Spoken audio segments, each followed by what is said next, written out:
ಅಲ್ಲ ನಿಮ್ಮ ಅವ್ವ ಎಲ್ಲಿದ್ದಾಳ? ಒಟ್ಟ ಕಣ್ಣಿಗೆ ಕಾಣವಲ್ಲಲ್ಲ, ಎಲ್ಲಿ ಹೋಗ್ಯಾಳ? ಅಪ್ಪ, ಅವ್ವಗೆ ನಿನ್ನ ಮೇಲೆ ಫುಲ್ ಸಿಟ್ಟು ಬಂದೈತಿ. ಈಗ ಏನಿಲ್ಲ, ಬರೀ ಕರೆದ್ರೆ ಸಾಕು ಹೆಂಗ್ ಒದರಾಡ್ತಾ ಅವ್ವ ಗಟ್ಟಿಯಾಗ. ಅಯ್ಯೋ ದೇವ್ರೆ, ಸಿಟ್ಟು ಬರೋದ್ರೊಳಗೂ ನ್ಯಾಯನೇ ಐತಿ ಬಿಡವ. ಯಾಕಪ್ಪ ಹಂಗೆಲ್ಲ ಮಾಡಿದೆ? ಎಂದೂ ಕುಡಿಯಂಗಿಲ್ಲ ನೀನು. ಹಾ, ಈ ಊರಾಗ ಮರ್ಯಾದೆಯಿಂದ ಇದ್ದಿದ್ದು ಸಾಕಾಗೈತಿ ನಿಮ್ಮಪ್ಪಗ. ಅದಕ್ಕೆ ಏನು ಮಾಡಲಿ ಅಂತ ಹೇಳಿ ಇಂತ ಮಾಡ್ಕೊಂಡು ಕೂತಾನ ನಿಮ್ಮಪ್ಪ. ನೋಡು, ಮಾನ್ಗೇಡಿ ಮರ್ಯಾದೆಗೇಡಿ ನೋಡುವರ ಮುಂದೆ ನಗಪಾಟ್ಲತ್ತಾಗ. ಅಲ್ಲ, ತೀರಾ ಗೊತ್ತಾಗೋದು ಬೇಡ ಸ್ವಲ್ಪ? ನಾವೆಂದು ಕುಡಿಲಾರ್ದ ಈ ತರ ಕುಡಿದ್ರೆ ಏನ್ ಅನ್ಕೋಬೇಕು? ನನ್ನ ಬಗ್ಗೆ ಜನ ಏನ್ ಅನ್ನೋದು? ಸ್ವಲ್ಪ ತಿಳುವಳಿಕೆ ಇಲ್ಲ ಅಂದ್ರೆ ಏನ್ ಹೇಳೋದು? ಇವರಿಗೆ ಮನುಷ್ಯತ್ವ ಇರಬೇಕಪ್ಪ, ಗೊತ್ತಾಗ್ಬೇಕು. ಒಂದು ಚೂರು ಅಸಹ್ಯ ಆಗಂದ ನನಗಂತೂ. ಅಯ್ಯೋ ದೇವ್ರೆ, ಏನು ನಮ್ಮನೆ ಆಗ್ಬಿಡ್ತು ಬಿಡು. ಅತ್ತೂ ಗಿರ್ಜಿ ಬರ್ಲಿ ಅಂತ ಕಾಯಕತ್ತೀನಿ. ಇವರ ಸಾವಾಸ ಬಿಡಿಸ್ತೀನಿ, ನೋಡ್ತಿರು. ಓ ದೇವ್ರೆ, ಲೇ ಶಾಂತ. ಏನು ಏನು ಏನು? ಅಲ್ಲ, ಏನು ಏನು ಹೇಳೋದು ನಿನಗೆ ಅಂತ ನನಗೆ ಅರ್ಥ ಆಗವಲ್ತು. ಎದಕ್ಕೆ ಬಾಯಿ ಬಡ್ಕೊಳಕತ್ತೀರಿ? ತಲೆ ಕೆಟ್ಟೈತಿ? ಹುಚ್ಚು ಹಿಡ್ದೈತಲ್ಲ ನಂಗ, ಅದಕ್ಕೆ ಬಾಯಿ ಬಡ್ಕೊಳಕತ್ತೀನಿ. ಹುಚ್ಚು ನಾಯಿ ಕಡ್ದೈತಿ. ಆತು ಆತಾತು, ನಂಗೆ ಅರ್ಥ ಆಕೈತಿ. ಸೆಟ್ ಆಗ್ಬೇಡದು. ಏನಾಯ್ತು ಗೊತ್ತಾ? ನಿನ್ನೆ ಅದು ನಾನು ಕುಡಿತಿದ್ದಿಲ್ಲ, ಎಲ್ಲರೂ ಸೇರಿ ಕುಡಿತಾ ಇದ್ರು. ಇವರು ಕುಡಿಯೋ ಹೊತ್ನಾಗ ಮಾತಾಡ್ಕೊಂಡು ಕುಂತ್ವಿ. ಕುಂತಲ್ಲೇ ನಾನೇನಂದೆ, ನನಗೊಂದು ಬೀರು ಸಾಕಪ್ಪ, ನಾನು ಕುಡಿಯಲ್ಲ. ಸುಮ್ಮನೆ ನನ್ನ ನೀನು ತಿರುಗಿಸಿ ಇಟ್ಟಕ್ಕಾಳ ಬೇಡ, ನನಗೆ ಒಂದೇ ಒಂದು ಬೀರು ಸಾಕು ಅಂದೆ ನಾನು. ಅದು ಹೆಂಗ್ರಿ ಗೌಡ್ರೆ, ಕುಡಿಬೇಕು ನೀವು, ಕುಡಿಲಿಲ್ಲ ಅಂದ್ರೆ ಹೆಂಗ್ರಿ? ಅದು ತೀರಾ ಅದೇನು ಸಣ್ಣ ಮಕ್ಕಳು ಕುಡ್ದಂಗ ಬೀರು ಕುಡಿತೀರಿ ಅಂದ್ರು. ಅಯ್ಯ ಅನ್ನುತ್ತಲೇ ಬ್ಯಾಡಪ್ಪ ಅಂತ ಅಂದೆ. ಏನು ಏನು ಬೀರ್ ಬಾಟ್ಲಿ ಸಣ್ಣ ಮಕ್ಕಳು ಕುಡಿತಾವಂತ? ಯಾ ಹಲ್ಕಟ್ ಬಾಡೆ ಹೇಳ್ದ? ಅವರ ಮನೆಯಲ್ಲಿ ಸಣ್ಣ ಮಕ್ಕಳು ನೋಡ್ರಿ, ಹಂಗಾದ್ರೆ ಬೀರ್ ಬಾಟ್ಲಿ ಕುಡಿತಾವ ಕೇಳ್ತೀನಿ. ಆತೋ ಇಲ್ಲಲೇ ಅಪ್ಪ, ಇಲ್ಲ, ನನ್ನ ಮಾತು ಕೇಳು. ಇಲ್ಲ, ಹಂಗಂದ್ರು ಅಂದ ಕೂಡಲೇ ನಾನು ಸುಮ್ಮನೆ ಇರಬೇಕಾ? ಬೇಡ, ಏನು ಇದು ಕೂಡ? ಹಂಗಾದ್ರೆ ಒಂದಿಟ್ಟು ನೋಡೇ ಬಿಡೋಣ ಅಂದೆ. ಸ್ವಲ್ಪ ಕೊಟ್ಟಪ್ಪ, ಒಂದು ಸ್ವಲ್ಪ ಕುಡಿದೆ. ಅದರ ರೌಂಡ್ ರುಚಿ ಹತ್ತು ಬಿಡ್ತು. ಆಮೇಲೆ ಸ್ವಲ್ಪ ಚೂರೇ ಚೂರು ಅಂತ ಸ್ವಲ್ಪ ಜಾಸ್ತಿ ಆಯಿತು ಅಷ್ಟೇ.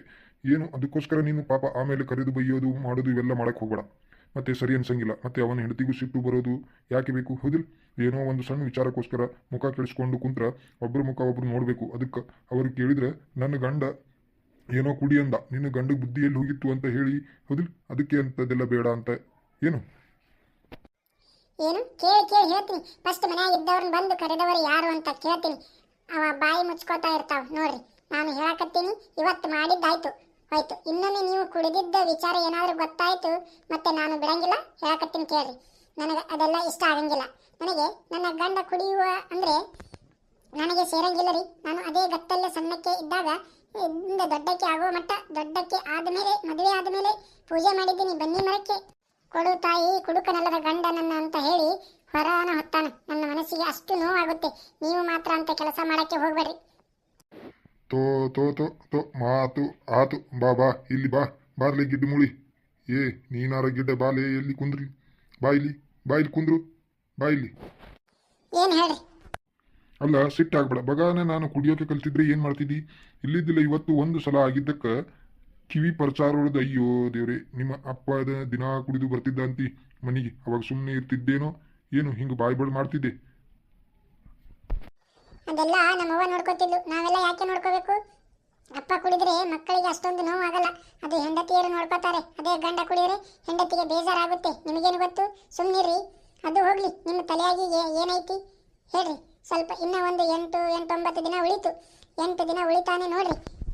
ಅನು ಮಗ ಹೆಸರಿಡ್ತಾರ. ಈಗ ಅವಾಗ ಏನ್ ಮಾಡ್ಬೇಕು ಅಂತ ಮಾಡಿರಿ? ಮಗಳಿಗೆಲ್ಲ ಹೆಣ್ಣೆಲ್ಲ ಹುಟ್ಟಿರೋದು ಹೌದು. ಅನು ಮಗಳಿಗೆ ಹೆಸರಿಡ್ತಾರ. ಅದರದ್ದು ಏನಾದರೂ ಯೋಚನೆ ನಿಮ್ಮ ತಲೆಯಾಗ ಸ್ವಲ್ಪ? ಇಡ್ಲಿ, ಅದಕ್ಕೆ ಏನಾಗೈತಿ ಈಗ? ಅಲ್ಲ, ಹೆಸರಿಡೋರವ್ರು, ಯೋಚನೆ ಮಾಡ್ಬೇಕಾದವ್ರು. ಅದನ್ನ ನನಗೆ ಹೇಳಿದ್ರೆ ನಾನೇನ್ ಮಾಡ್ಲಿ? ಹಂಗಲ್ರಿ, ಕೈ ಬೀಸ್ಕೊಂಡು ಹಂಗ ಹೋಗಿ ಬರ್ತೀರಾ? ನಮ್ಮನ್ನು ಕರೀತಾರೆ. ಅದಕ್ಕೆ ಏನು ಕುಬ್ಸಕ್ಕೆ ನಾವು ಬರೀ ಒಂದು ಸೀರೆ ಅಷ್ಟೇ ತಯಾರು ಮಾಡ್ತೀವಿ.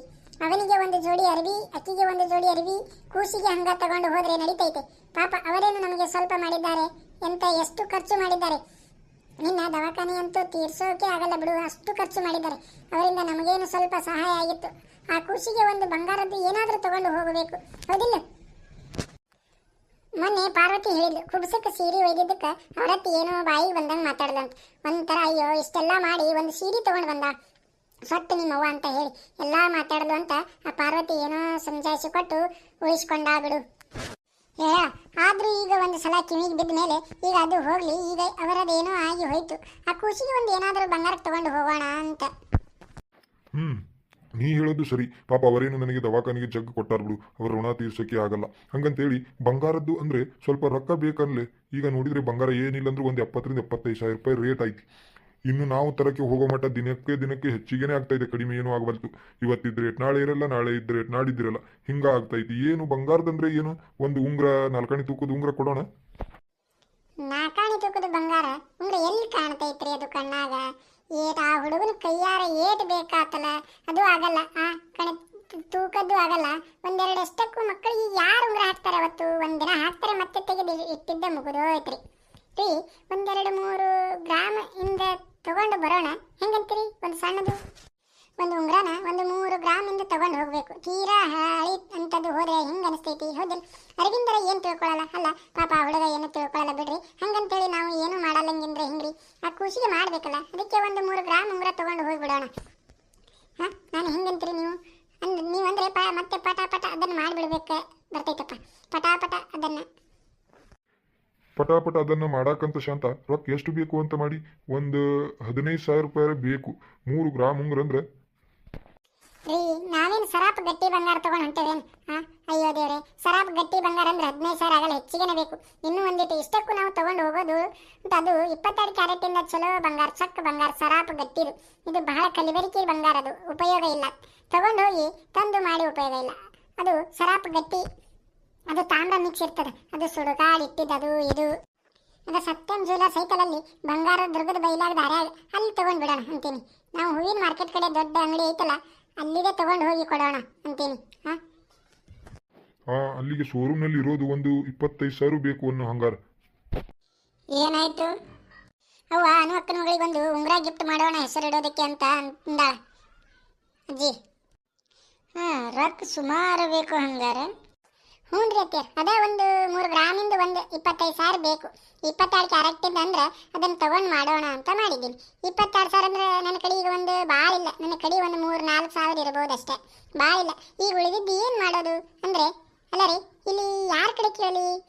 ಅಮಾಸಿ ಕಡೆ ಕೇಳೇನ್ರಿ, ಇರ್ತದೆ ಅವನ ಕಡೆ. ರೊಕ್ಕ ಇಲ್ಲ ಅಂದ್ರೆ ನೋಡೋಣ, ಯಾರನ್ನಾದ್ರೂ ಬೇರೆದವರನ್ನು ಕೇಳ್ತೀನಿ. ನಾನು ರೊಕ್ಕ ಹೊಂದಿಸ್ಕೊಂಡು ತಂದ್ರೆ ಆಯ್ತಲ್ಲ. ಬೇಡ ಅಮಾಶಿ ನೀನು ಕೇಳಬೇಡ, ಪಾಪ ಅವನು ಯಾಕೆ ಕೇಳ್ತಿ? ನಾನೇ ಕೇಳಿಸ್ಕೊಂಡು ಬರ್ತೀನಿ, ತಗೋ ರೊಕ್ಕ. ನೀನೇನು ಯಾರನ್ನು ಕೇಳಬೇಡ, ತಗೊಂಡು ಹೋಗಿ ಅದನ್ನು ಕೊಟ್ಟರೆ ಆಯ್ತು. ಅಲ್ಲಲೇ ಶಾಂತ, ಈಗ ನೀ ಈ ಹುಡುಗಿಗೆ ಕೊಡು, ಈ ಹುಡುಗಿಗೆ ಉಂಗುರ ಯಾರು ಮಾಡಬೇಕು ಅಂತ ನೀ ವಿಚಾರ ಮಾಡಕತ್ತಿ. ಈಗ ಅರವಿಂದಿಗೂ ಬಂಗಾರ ಕೊಡಬೇಕು ನೆನಪೈತೋ ಇಲ್ಲ? ಮಗಳಿಗೆ ಕುಬ್ಸಕ್ಕೆ ಅರವಿಂದಿಗೆ ಏನಿಲ್ಲ ಅಂದರೂ ಒಂದು ತೊಲಿ ಬಂಗಾರ ಕೊಡಬೇಕಾಗತ್ತೆ. ಮತ್ತೆ ಹೊಟ್ಟೆಯಲ್ಲಿ ಇದ್ದ ಮಗಳಿಗೆ ಕುಬ್ಸ ಮಾಡಿದರೆ ಅಳಿಯಾಗ ಬಂಗಾರ ಕೊಡಲಾರ್ದಂಗೆ ಇರ್ತೀಯ. ಅವನಿಗೆ ಒಂದು ತೊಲಿ ಬಂಗಾರ ಅಂದರೆ ಹೆಚ್ಚು ಕಮ್ಮಿ ಎಷ್ಟು ಬೇಕು ಅಂತ ಮಾಡಿ. ನೀವು ಗಂಡು ಮಕ್ಕಳಿಗೆ ಹಾಗೆ ಒಂದು ಅರ್ಧ ತೊಲಿ ಒಳಗೆ ಆಗಲ್ಲ. 8-9 ಗ್ರಾಮ್ ಇಲ್ಲದೆ ಗಂಡು ಮಕ್ಕಳ ಕೈಗೆ ಉಂಗುರಾನೇ ಆಗಲ್ಲ. ಗಟ್ಟಿ ದಿಪ್ಪ ಚಲೋ ಹೊತ್ತಂಗೆ ಹೇಳ್ಬೇಕಾದ್ರೆ ಒಂದು ತೊಲಿ ತಗೊಂಡೆ ಅನ್ಕೋ, ಒಂದು 80-90 ಬೇಕು. ರೊಕ್ಕ ಖರ್ಚು ಭಾಳ ಐತಿ ಈ ತಿಂಗಳು, ಅಂದ್ರೆ ಈ ವರ್ಷ. ಅಯ್ಯೋ ಹೌದಲ್ರಿ ಅತ್ತಿಯರ, ನಾನು ಇದನ್ನು ಲಕ್ಷನೇ ತಗೊಂಡಿಲ್ಲ. ಏನು ಮಾಡೋದೀಗ? ಪಾಪ ಮದುವೆಯಾಗೂ ಎಲ್ಲ ಅವರೇ ತಗೊಂಡು ಹಾಕೊಂಡು ಮಾಡ್ಕೊಂಡಾರ. ತೀರ ಕುಬಸ್ದಾಗ ಅಳಿಯಾಗ ಒಂದು ತೊಲಿ ಬಂಗಾರ ಕೊಡಲಿಲ್ಲ ಅಂದ್ರೆ ಹಿಂಗೆ. ಅದು ನಾವೇನು ಇಲ್ಲ ಅಂದ್ಬಿಟ್ರೆ ಪಾಪ ತಾನೇ ತಗೊಂಡು ಹಾಕೊಂಡು ಬಿಡ್ತಾರ. ಅವನ ಕಡೆ ಅದು ಅದಾವು ಜಗ್ಗಷ್ಟು, ಅದೂ ಅದಾವು. ಆದರೆ ನಮಗೊಂದು ಮರ್ಯಾದೆ ಅಂತಿರಲ್ಲ, ಹಳೆಯಾಗ ನಾವು ಒಂದು ಮರ್ಯಾದೆ ಮಾಡಬೇಕಲ್ಲ. ಇದೇನು ಪಡಿ ಪಾಟ್ಲಪ್ಪ ಅಂತೀನಿ ನಾನು. ರೀ, ನಂದೊಂದು ಸರ ಐತಲ್ಲ, 2 ಅವಲಕ್ಕಿ ಸರ, ಇದರ ಸರ, ಅದನ್ನು ಒತ್ತಿ ಇಟ್ಬಿಡ್ರಿ. ಒತ್ತಿ ಇಡ್ರಿ, ಒತ್ತಿ ಇಟ್ಟು ರೊಕ್ಕ ತರ್ರಿ. ಇವರಿಗೆ ಬಂಗಾರ ತಗೊಂಡು ಕೊಟ್ಟು ಏನು ಹಳೆಯಾಗ ಬಂಗಾರನೂ ಅಷ್ಟೇ ತಂದು ಇಟ್ಕೊಂಡು ಬಿಡೋಣ. ಒಂದು ತೊಲಿ ಉಂಗ್ರಾನು ಹಿಂಗೆ ಕುಬ್ಬಿಸಿದಾಗ ಮತ್ತೆ ಕೊಟ್ಟರೆ ಮತ್ತೆ ಅವಾಗ ಏನಾದರೂ ರೇಟ್ ಇನ್ನೂ ಜಾಸ್ತಿ ಆದರೆ ಏನು ಮಾಡೋದು? ಅದಕ್ಕೆ ಹೌದಿಲ್ಲ, ಹಂಗೆ ಮಾಡೋಣ ತಗೋರಿ. ಅವ್ವ, ನಾನು ಓದಿ ಕೆಲಸಕ್ಕೆ ಹೋಗಿ ಅವನ್ನೆಲ್ಲ ಬಿಡಿಸ್ಕೊಡ್ತೀನಿ ಬಂಗಾರ, ಆತಾ?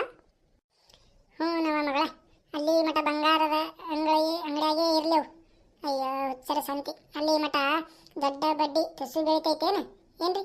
ನೀವು ಅಷ್ಟು ಮಾಡ್ರಿ, ನಮ್ಮ ಕಡೆ ಬೇರೆ ಏನು ಆಯ್ಕೆ ಇಲ್ಲ. ಯಾಕಂದರೆ ನಮ್ಮ ಕಡೆ ರೊಕ್ಕನೂ ಇಲ್ಲ. ಒಂದೆರಡು ಬೇರೆ ಯಾರಾದ್ರೂ ಕಡೆ ಸಾಲ ತಂದು ಅವರ ಸಾಲಗಾರರ ಮನೆಗೆ ಬೆನ್ನು ಹತ್ತಿ ನಾವು ಟೈಮ್ ಸರಿ ಕೊಡೋರಲ್ಲ ಮಾಡೋರಲ್ಲ. ಯಾಕಂದರೆ ನಮ್ದೇನು ಗೌರ್ಮೆಂಟ್ ಡ್ಯೂಟಿ ಏನು, ತಿಂಗಳಾಗುತ್ತೆ ಪಗಾರ ಕೈಗೆ ಬರುತ್ತೆ ಅನ್ನೋಕ್ಕೆ. ಇನ್ನು ಮತ್ತೆ ಮಗಳ ಕಡೆ ಕೇಳಬೇಕಾಗುತ್ತೆ ಪಾಪ. ಅದು ಹೊಟ್ಟೆಯಲ್ಲಿ ಇದ್ದಿದ್ದಕ್ಕೆ ನಾನು ಕೆಲಸ ಬಿಡು ಅಂದಿದ್ದಕ್ಕೆ ಬಿಟ್ಟೈತಿ. ಇನ್ನು ಹೊಲ ನಂಬಿಕೊಂಡು ಜೀವನ ಮಾಡೋರು. ನಮ್ಮ ಬಂಗಾರನ ಒತ್ತಿಟ್ರೆ ನಮಗೆ ಬೇಕು ಅಂದಾಗ ಬಿಡಿಸ್ಕೊಳ್ಳೋಕೆ ಬರ್ತೈತಿ. ಹೊಲಕ್ಕೆ ಪೀಕ್ ಬಂದಾಗ ಅದೇ ಒಬ್ಬರ ಕಡೆ ನಾವು ಸಾಲ ಮಾಡಿದರೆ ತಿಂಗಳಾಗುತ್ತೆ, ಬಡ್ಡಿ ಕಟ್ಟಬೇಕಲ್ಲ. ಎಲ್ಲಿದು ಕಟ್ಟೋದು? ಹೌದಿಲ್ಲ? ಅದಕ್ಕೆ ಬೇಡ, ಬೇಡ ಬೇಡ ರೀ ಬೇಡ, ನನಗೆ ಯಾಕೋ ಈಗ ಅನಿಸ್ತೈತಿ. ಬೇಡ ಬೇಡ ತಗೋರಿ, ಅದು ಸಾಲ ಬಡ್ಡಿ ಮಾಡಕ್ ಹೋಗ್ಬೇಡ್ರಿ. ನನಗೂ ಬಂಗಾರ ಒತ್ತಿ ಇಟ್ಟು ನೀವು ಬೇರೆ ಬಂಗಾರ ತಗೊಂಡು ಬಂದ್ರೆ ಆಯ್ತು. ಸರಿ ಸರಿ, ಹಂಗಾಗ್ಲಿ ತಗೋ, ಹಂಗ ಮಾಡ್ತೀನಿ. ಹಂಗಾದ್ರೆ ಈಗ ಒಂದ್ ಸ್ವಲ್ಪ ಚಾ ಕುಡು, ಮೊದಲ ತಲೆ ಹೊಡೆಯಾಕತ್ತದ. ಚಾ ಕುಡಿದ್ರೆ ತಲೆಗೇರಿದ ಪಿತ್ತ ಇಳಿಯಂಗಿಲ್ಲ ಏನು? ತಟಕ ಮಜ್ಜಿಗೆ ಉಪ್ಪು ಹಾಕಿ ಕೊಡ್ತೀನಿ, ಕುಡೀರಿ. ಅಂದ್ರೆ ಸ್ವಲ್ಪ ಸಮಾಧಾನ ಆಗ್ತೈತಿ. ಹಾ